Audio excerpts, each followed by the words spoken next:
Distribution po. Pero pakita ganito na lang. Sinatanong. Tama po yan, tama po yan. Tagal na po kami na-report. Nung Gano'n? Hindi.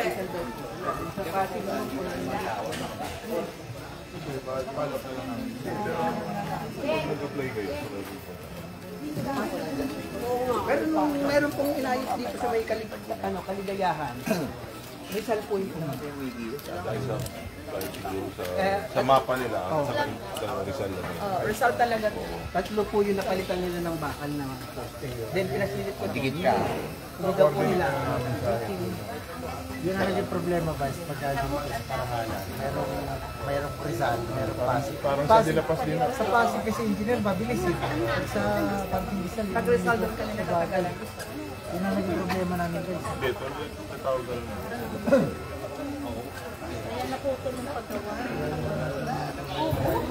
Dami rin kasi. Actually, yung sa dito sa ating kapatid, marami na rin sila napalit.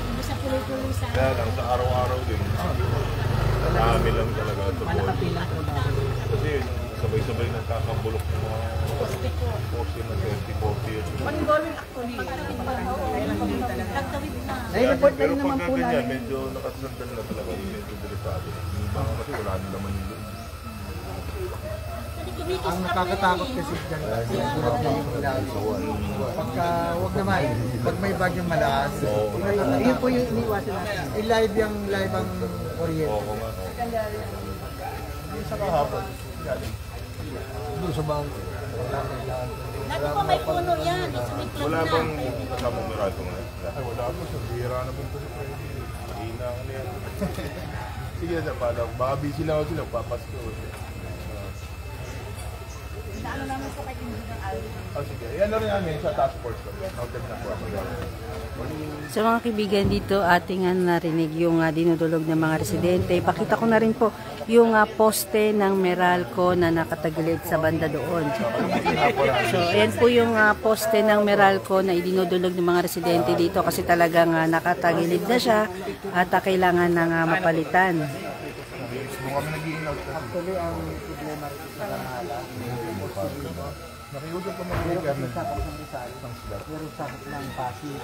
Ang kagandaan lang sa Pasig, kasi katulong ating Mayor Vico Soto at ang ating congressman, medyo mabilis talaga ang ating Vice Mayor Guido. Mabilis talaga sa Pasig, magpapalit ang poste. Ang naging problema natin pagdating sa pagkasakop ng Rizal, yung mga poste na to, ang hirap talagang request. Yun talaga ang totoo. So sana maayos nila, na siguro sa mapa ng Rizal, ito yung sakop nila. Pero sa kabuuan sana maayos nila na ito talaga sakop talaga ng Pasig. So mailipat yung jurisdiction sa Pasig para mabilis sa pagpapalito. Salamat po. Salamat. So yung mga kaibigan, narinig natin yung isa sa paliwanag ng kagawad ng Barangay Manggahan. Mabilis ang aksyon ng Pasig, ngunit nagkakaroon lamang ng problema dito sa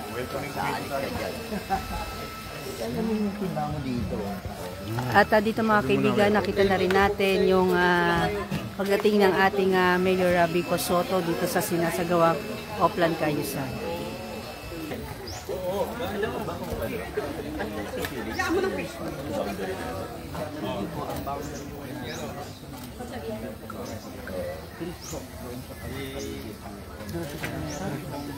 Hindi yung kalsada.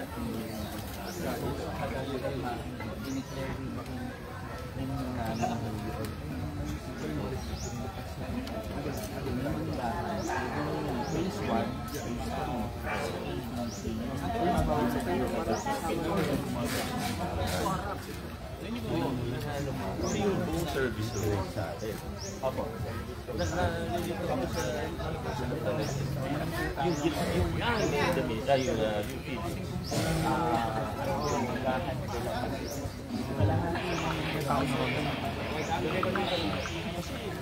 hindi tayo naglalagay ng tao doon.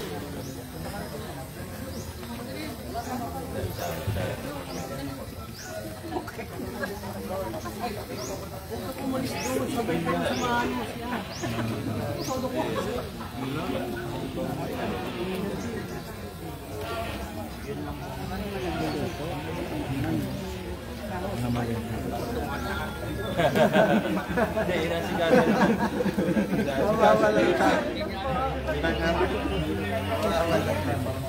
Kaya daw po yung kanina. Actually, madugulang yung proseso. Thank you. Thank you po.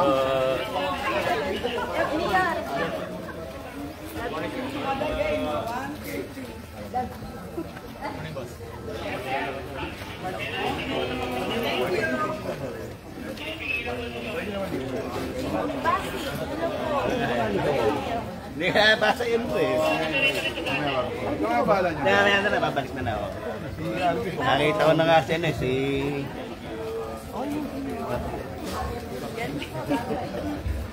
Thank you po. Hindi marunong yan. Morning po kayo. Press din yun.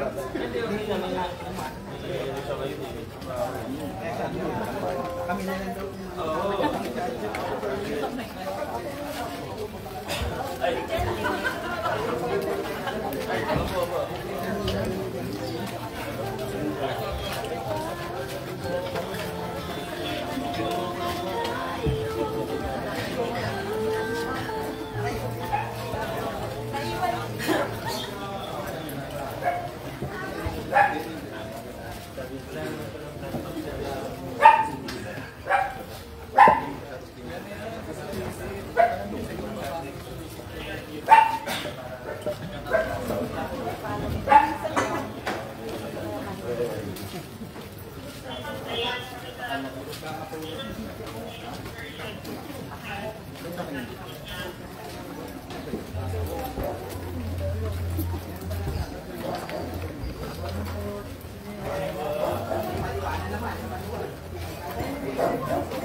Ay, sarado.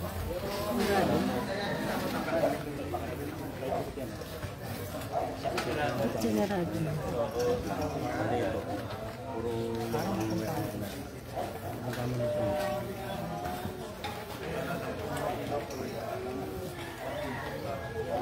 Ano yung susi nito? Laging bukas po sir. Laging bukas na. Tama na. Pagkapilas ng mga kabataan, sinasabi ko. Pero hindi nyo na tatanggalin namin to. Bawasan namin ang Actually sir, yung masyado masikip eh. yung nanto, galing yan dito sir, wala kami mag-ready. Kasi may madarahan. Ayusin lang nila. Dito lang po kami sir. Ayun ba? Liwanag naman siguro kasi nalilaw pa dyan. Okay. Yung ilaw, okay lang. Dati sir, Sa'yo. ngayon, pinapupos ka na.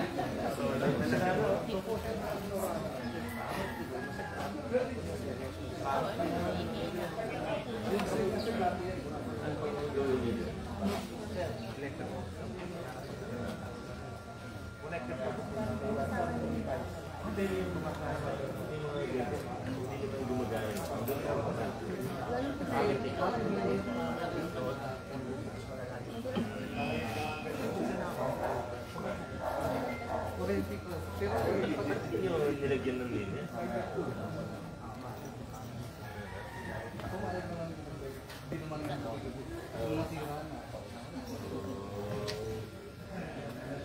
Tama, so wala muna para hindi naman nakakarga sa'yo. Ah. Sige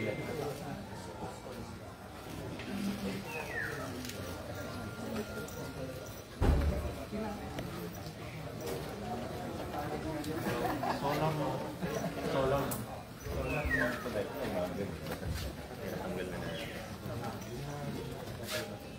Oo nga.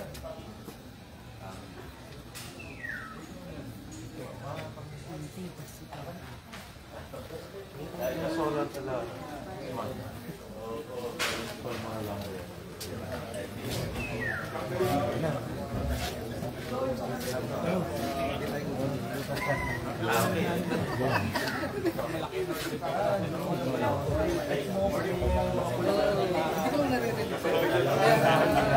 Kung hindi ko lang narinig kanina,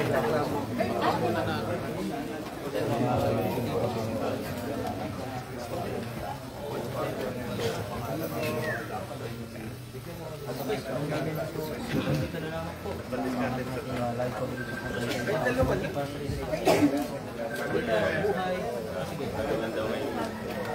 ba nangyayari?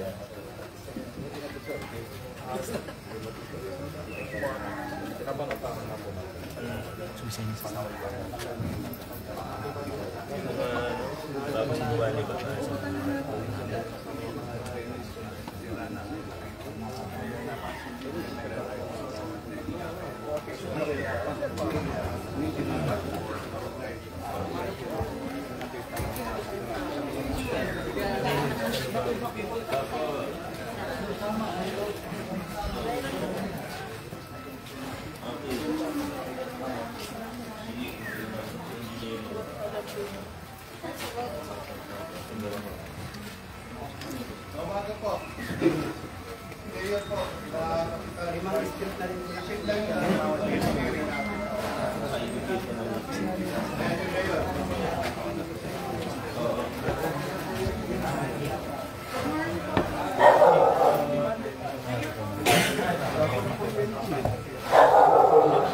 Susunod.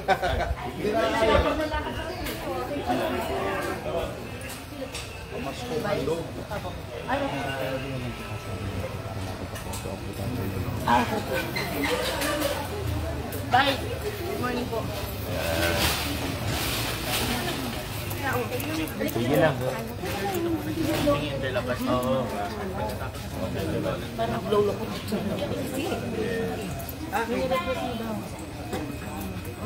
Ayos naman yata yung Yung sa phone.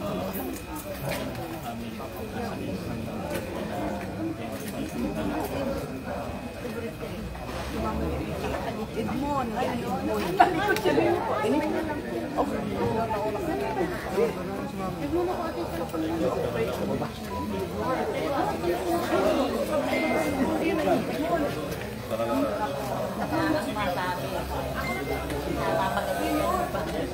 Malayo pa mo lalakayin? Ganun pa? Hindi na po. Palis na. Ah, gano'n? Palis na. Habulin mo na.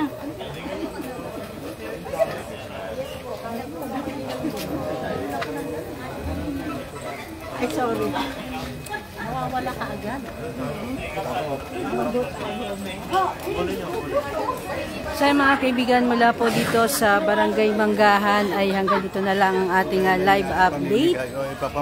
At tayo patuloy pa rin susubaybay sa ilang mga programa dito sa lungsod ng Pasig. At itong inyong nakikita kasalukuyan mga kaibigan, ito yung pamaskong handog na ipinamamahagi sa iba't ibang barangay dito sa lungsod ng Pasig. So mga kaibigan, muli ito po si Elisa Legaspi ng Pasig News Update.